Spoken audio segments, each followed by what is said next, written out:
Hi, my name is Bill Poe. I'm offensive coordinator and quarterback coach at Southlake Carroll High School in Southlake, Texas. What I'm going to talk to you today is a part of our passing game. We have 8 families that we work in our passing game. It's a lot like most people will say concepts, but our families are designed for our quarterbacks to kind of know, have an idea of what they're going to be reading pre-snap. And what we're going to be talking about today is our in and out family.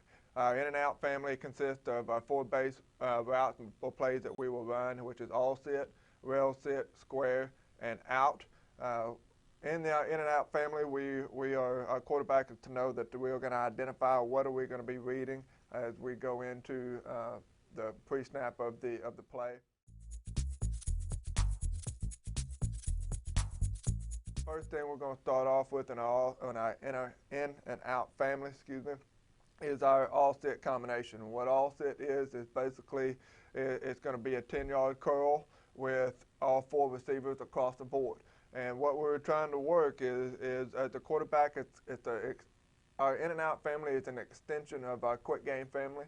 We are just taking it now into a quick game depth. We're now taking it to an intermediate depth, and now we're setting it at 10 yards.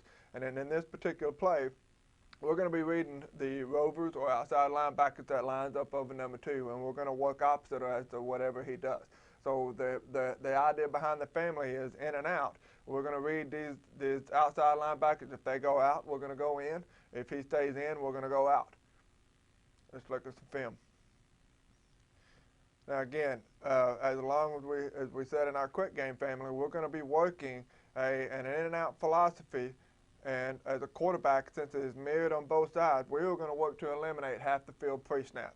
And so what do I mean by that? We're going to eliminate, the quarterback is going to go through a decision process and decide what side is he going to work.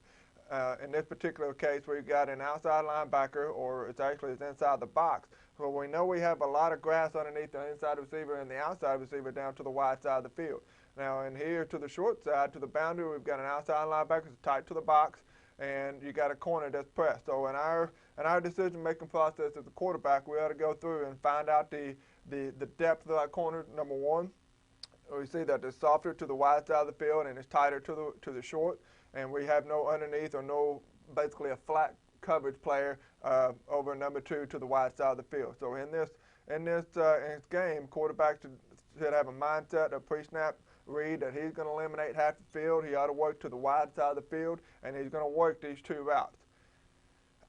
In this particular case, we see that this outside linebacker gets underneath number 2, so we ought to be throwing to number 1 receiver to the outside.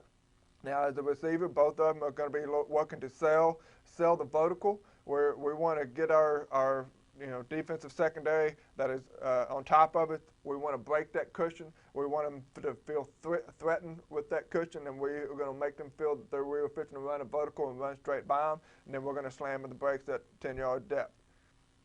And an important thing for to teach our receivers is that once they slam at 10, we talk about attitude slams, but we want to slam with an attitude. We slam with an attitude, and we're going to work straight back to the quarterback.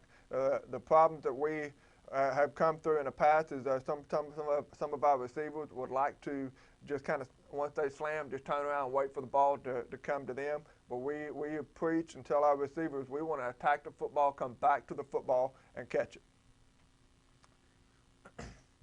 This is a wide view now, and